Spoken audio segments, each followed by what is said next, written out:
मित्रों स्वागत है आपका आज के day 9 of 150 days hard challenge के इस लेक्चर में।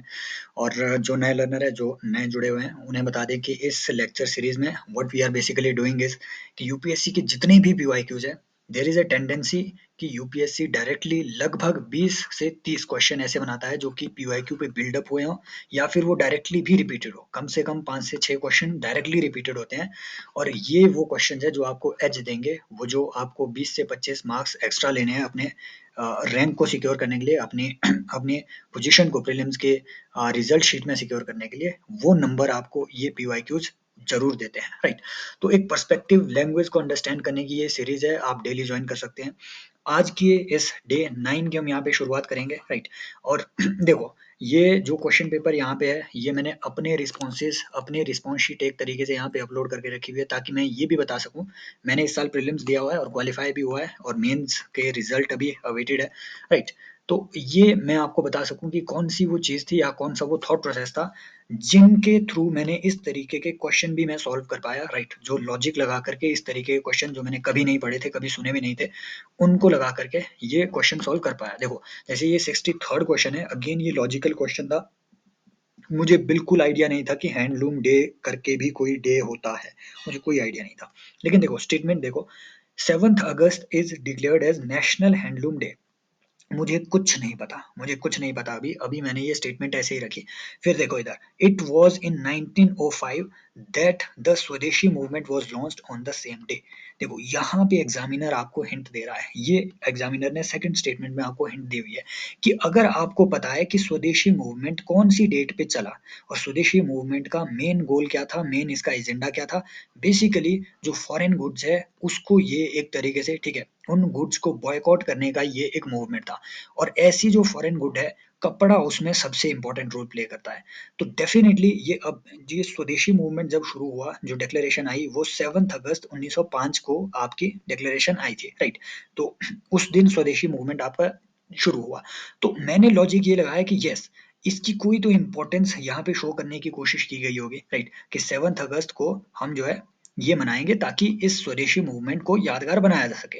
ये एक इंटेलिजेंट गेस इस तरीके से मैंने मार्क करने की यहाँ पे कोशिश की एंड ये इसका एग्जैक्ट आंसर यही है कि both statement 1 and statement 2 are correct and statement 2 is the correct explanation of statement 1। So this is the thing जो कि आपको जो है आ, याद रखनी है। और हाँ, ये यूपीएससी ऐसा नहीं है कि ये क्वेश्चन इन्होंने एक नए ट्रेंड पे पूछा हुआ है, नो।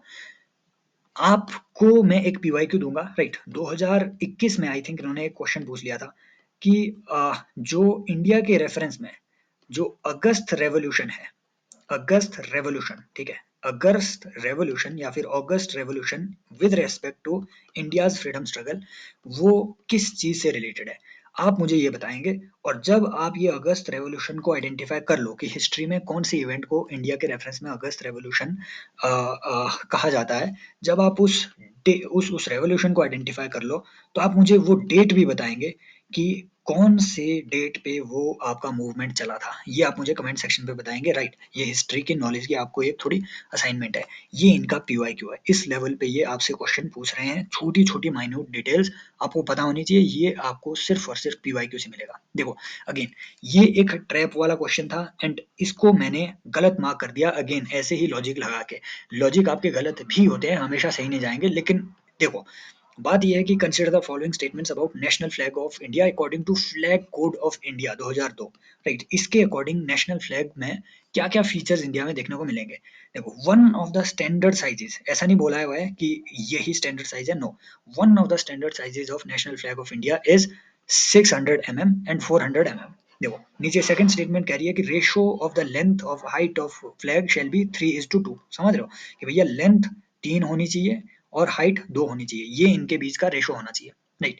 अब देखो, जब इस चीज को मैंने यहाँ पढ़ा, मुझे पता था कि ये तो सही है स्टेटमेंट, ये मुझे आइडिया नहीं था कि ये एक स्टैंडर्ड साइज है भी या नहीं। यूपीएससी फैक्ट के साथ आपको हमेशा कुछ ना कुछ खेला, कुछ ना कुछ गड़बड़ करता है। ऐसी स्टेटमेंट जो ओवर फैक्चुअल हो, आपको लगे, नॉर्मली आप पाएंगे कि उसे उन्होंने गलत मार्क किया होता है, राइट। कुछ ना कुछ उसमें टेम्परिंग इन्होंने फैक्ट के साथ यहाँ पे की होती है।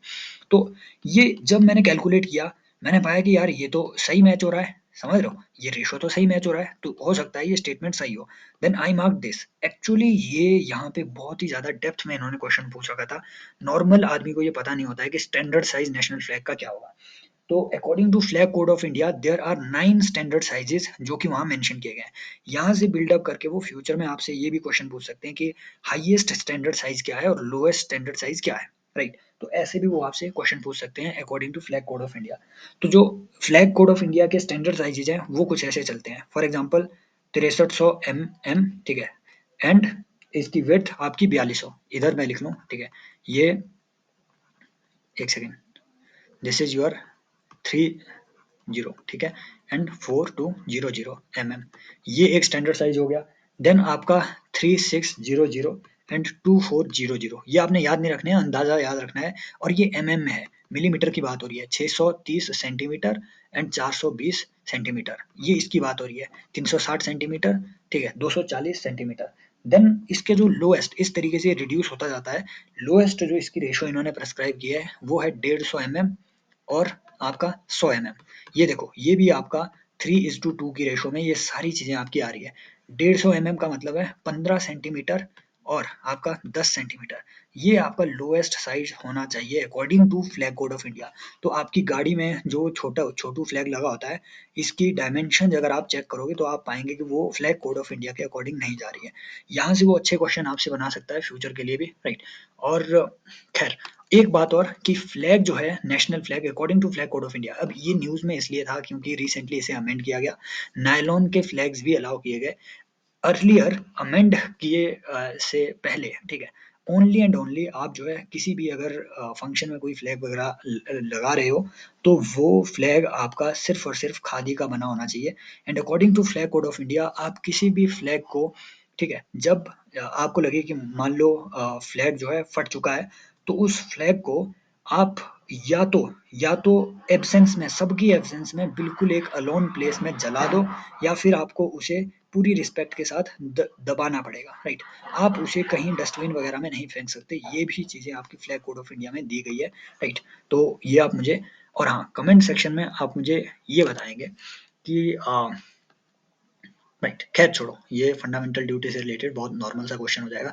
This is about your flag code of India. And yes, one another thing जो आप मुझे कमेंट सेक्शन में बताएंगे, वो कौन सी डेट है जब कॉन्स्टिट्यूशनल असेंबली ने नेशनल फ्लैग को अडॉप्ट किया, वो डेट ऑफ अडॉप्शन क्या है, ये आप मुझे कमेंट सेक्शन में बताएंगे।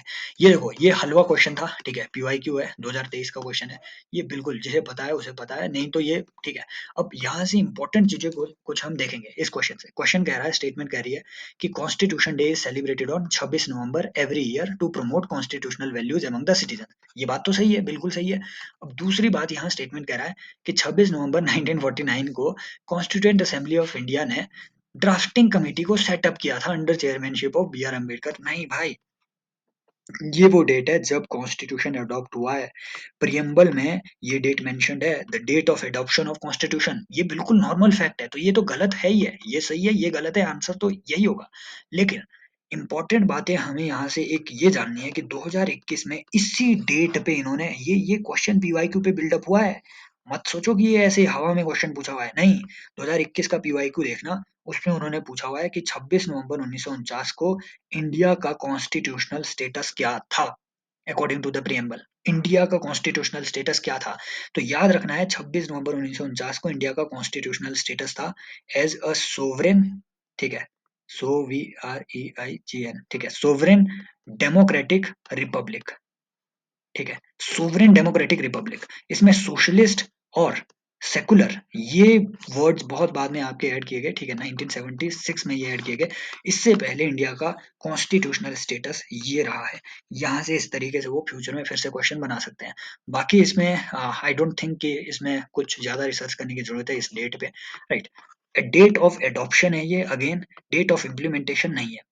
आप मुझे ये बताएंगे, कुछ एक प्रोविजंस आप मुझे बताएंगे, जो कॉन्स्टिट्यूशन के प्रोविजंस बिफोर द, ठीक है, रिपब्लिक डे जो कि आपका मनाया जाता है 26 जनवरी को, राइट, 26 जनवरी 1950 से पहले भी कॉन्स्टिट्यूशन के वो कौन कौन से प्रोविजन, मेन कौन कौन से प्रोविजन है जो इस डेट से पहले भी आपके इम्प्लीमेंटेशन में आ चुके थे, जिनको पहले इम्प्लीमेंट किया गया।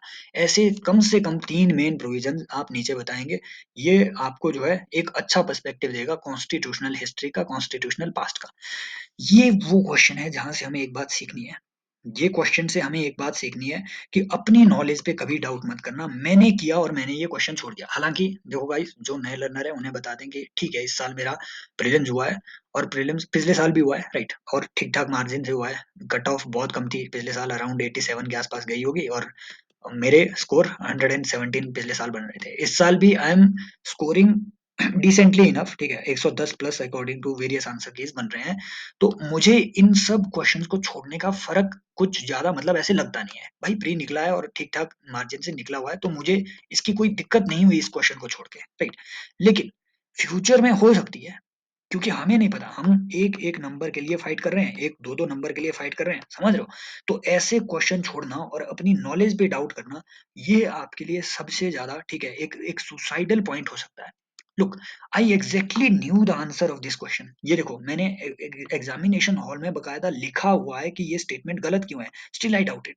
देखो, ये क्वेश्चन बोल रहा है कि Switzerland is one of the leading exporters of gold in terms of value.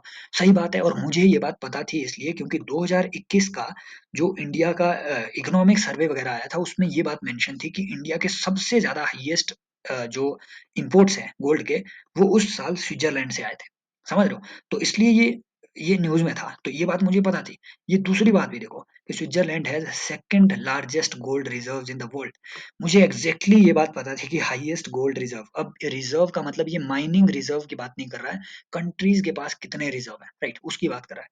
तो यूएसए के पास सबसे ज़्यादा है, जर्मनी के पास सेकंड लार्जेस्ट है, स्विट्ज़रलैंड 5वें 6ठे नंबर पे आ रहा है, इंडिया 9वें 10वें नंबर पे आ रहा है। मुझे ये बात एग्ज़ैक्टली पता थी, यहाँ मार्क तक कर ली, फिर भी मुझे अपनी इस नॉलेज पे डाउट हुआ, राइट? और सही आंसर मार्क करने से मैं चूक गया, राइट? ये है इसका सही आंसर। एक्चुअली मैं Switzerland highest reserve, second highest reserve नहीं है, हाईएस्ट रिजर्व आपके यूएसए के है, फिर जर्मनी आता है, फिर आपके, ठीक है, इटली वगैरह ऐसी कई कंट्रीज़ आती है, जापान वगैरह, चाइना वगैरह, फिर इंडिया, है ना? स्विट्ज़रलैंड आई थिंक 6ठे नंबर पे इसमें आता है। अब स्विट्ज़रलैंड के बारे में ख़ास बात ये है कि इसके पास अपनी कोई बड़ी गोल्ड माइन्स नहीं है, बावजूद इसके पास वन ऑफ द ये लीडिंग एक्सपोर्टर ऑफ गोल्ड है। इसका कारण ये है कि यहाँ पे रिफाइनरीज़, बहुत पुराने टाइम से रिफाइनरीज़ यहाँ पे सेटअप की गई है और ये इम्पोर्ट, एक्सपोर्ट गोल्ड के और साथ में स्टोरेज के लिए बहुत फेमस है, स्विस बैंक वगैरह। इस वजह से इनके पास यहाँ पे एक्सपोर्ट करने लायक बहुत ज़्यादा सोना हो जाता है। ये बात आपने एक यहाँ से याद रखनी है। दूसरी बात, ये गोल्ड रिज़र्व पे फ्यूचर में हो सकता है वो क्वेश्चन बनाए, जैसे इस साल उन्होंने बोला कि कोबाल्ट का लार्जेस्ट प्रोड्यूसर कौन है? Democratic Republic of Congo. इस पे अगले साल भी वो गोल्ड पे क्वेश्चन बना सकता है। याद रखना, गोल्ड रिज़र्व होने का मतलब ये नहीं है कि गोल्ड का प्रोड्यूसर सबसे ज़्यादा है। गोल्ड रिज़र्व माने कि उस कंट्री की गवर्नमेंट के पास कितना गोल्ड रिज़र्व है, राइट? तो ये एक फॉरेक्स रिज़र्व में काउंट होता है गोल्ड रिज़र्व। अब गोल्ड का जो लार्जेस्ट प्रोड्यूसर है, that is your China. China आज के दौर में लार्जेस्ट प्रोड्यूसर है, फिर आपके आता है ऑस्ट्रेलिया, फिर आपका आता है रशिया। तो ये बातें आपने याद रखनी है और इसके बाद बाकी कंट्रीज़ भी आपके नीचे आती है, राइट? ये कुछ एक बातें आपने गोल्ड के बारे में याद रखनी है। आई होप ये वीडियो सीरीज़ और क्या इसमें बचता है? यस, आप मुझे ये बताएँगे कि yes, gold is a part of foreign exchange reserve. आप ये बताएँगे कि वो कौन-कौन से 2-3 अदर पार्ट्स हैं जिन्हें हम फॉरेक्स रिज़र्व्स में काउंट करते हैं? नंबर 1 ये आप मुझे कमेंट सेक्शन में बताएँगे। और नंबर 2 ये मुझे बताएँगे कि in terms of forex reserves, India की पोज़ीशन क्या है ग्लोबल स्टेज पे? कि कौन-सी रैंक में इंडिया है in terms of forex reserves? I hope guys ये वीडियो लेक्चर सीरीज़ आपकी प्रिपरेशन में थोड़ी बहुत हेल्प कर पा रही होंगी, राइट? बाकी शेयर-शुयर तो आप करते नहीं हैं, ठीक है? लाइक-वाइक भी ख़ैर छोड़ो। अगर आपको लग रहा है कि ये थोड़ी यूज़फुल है, कमेंट सेक्शन में पार्टिसिपेट ज़रूर कर लिया करो, जो मैं क्वेश्चन पूछता हूँ प्लीज़ नीचे आंसर वगैरह कर लिया करो। ये मुझे भी मोटिवेट करता है, एक लगता है कि हाँ, रिस्पॉन्स आपकी ओर से आ रहा है और मतलब चीज़ें सही जा रही है, राइट? बाकी 1-2 दिन की ब्रेक्स यार हो रही है इस वजह से, क्योंकि मैं किन्हीं चीज़ों में अभी थोड़ा इन्वॉल्वड हूँ, राइट? कुछ एक मेरे अपने फ्यूचर प्लान्स हैं, ये नहीं, कोचिंग-वोचिंग नहीं, ठीक है? अदर रिसर्च ओरिएंटेड एटसेट्रा, ठीक है? तो उसकी वजह से 1-2 दिन की कई बारी बीच में ब्रेक आ जाती है और आपके कइयों के मैसेज मुझे ऐसे आते हैं कि हाँ, ये पिछला लेक्चर नहीं आया, ये नहीं आया, ये वीडियो सीरीज़ नहीं आई। एक ने तो एक दिन बोल दिया कि सर 2 ही दिन का जोश था क्या? जोश ठीक है, 150 के 150 दिन चलेगा, पूरी सीरीज़ कंटिन्यू होगी, no don't worry. But keep participating. I hope ये लेक्चर सीरीज आपकी नॉलेज में थोड़ी बहुत एनहांसमेंट कर रही होगी। And again we all are learners, we learn from each others. अगर कुछ भी आपको कभी सीरीज में लगे कि हाँ कुछ रॉन्ग इन्फॉर्मेशन कन्वे हुई है तो जरूर कमेंट सेक्शन में अपना ठीक है उस चीज को करेक्ट करने की कोशिश करें। It will contribute to my knowledge also. Thank you so much, take care, bye bye, as always love you all. And yes आप जो है टेलीग्राम चैनल ज्वाइन कर सकते हैं, लिंक आपको डिस्क्रिप्शन में मिल जाएगा। मन करे तो शेयर भी कर सकते हैं। Thank you, bye bye.